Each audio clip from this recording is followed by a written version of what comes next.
we also looked back at American history and we saw that when Ronald Reagan was president, there was a very telling report that was written called A Nation at Risk.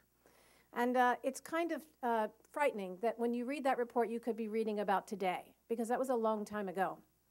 And from A Nation at Risk, George Bush, the first George Bush president, brought together the nation's governors for the first education summit. And the goals of that summit remain the goals that we must have today. We have not yet achieved them. And Bill Clinton raised the red flag again with Goals 2000, calling the nation to focus on improving the outcomes of our children. And none of those presidents only did lip service. All of them focused on investments, as did George W. Bush and as has Barack Obama.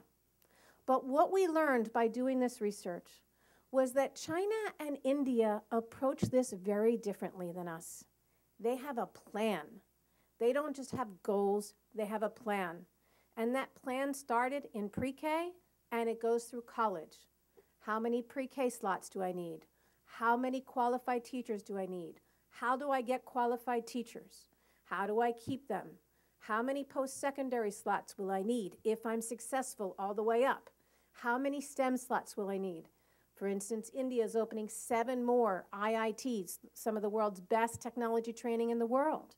7 more in the next 2 years, because they have a plan.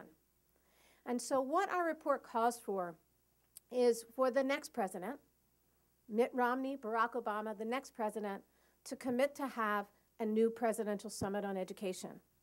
And for that presidential summit on education to look specifically at how we create new goals and put plans behind them, how we expand access to early childhood education and ensure that it's high quality, how we ensure that we have high quality teachers in America, and how we ensure that America's competitiveness is advanced by improving the future of our children.